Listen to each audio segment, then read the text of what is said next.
How can writing help to create a more inclusive world for those with autism? Writer Hannah Grieco tells us. She is a former teacher as well as the mother of a 12-year-old son with autism. Her byline has appeared in The Washington Post, the Baltimore Sun, and more. Grieco talks about her son's influence on her writing.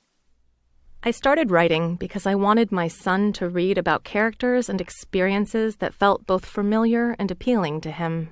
There just weren't stories about kids like him, and the rare ones we found that included unusual, outlier kids painted them as characters who learned, over time, to become more typical. The story arc was always one of a character who changes to fit the world around him or her, and thus, finally, finds acceptance. But I wanted something different when my son looked on the shelves at his school library. He wasn't interested in fiction. Why would he choose to read about make-believe worlds that were just as exclusionary as the one he lived in every day? I wanted to write about him and his friends, about a different kind of world. As I wrote more and more, I began to also notice a lack of parenting and education pieces that addressed autism in respectful, elevating ways.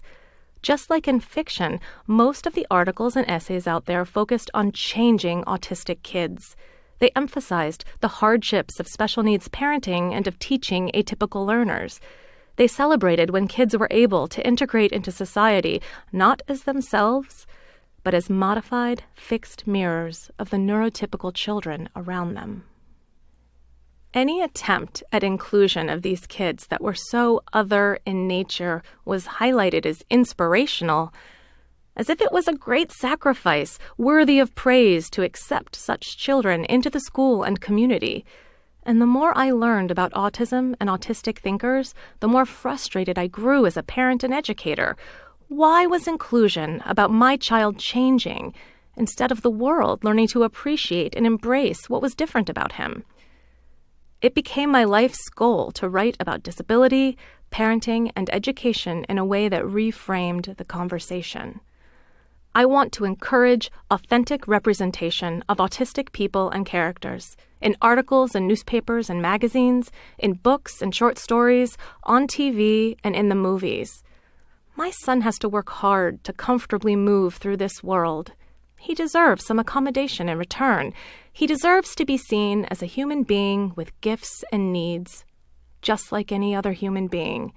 I owe this to him and all the autistic people I love, all the autistic writers whose words I read, the autistic and neurotypical parents alike who love their autistic children. It's what we all owe to the people around us that we push to the margins, that we overlook so thoughtlessly instead of taking a second look and discovering the many gifts we've missed. Learn more about Grieco at hgrieco.com. Maryland Humanities is a statewide nonprofit that creates and supports educational experiences in the humanities that inspire all Marylanders to embrace lifelong learning, exchange ideas openly, and enrich their communities. Humanities Connection is produced by Maryland Humanities for WYPR. For Maryland Humanities, I'm Sarah Weissman.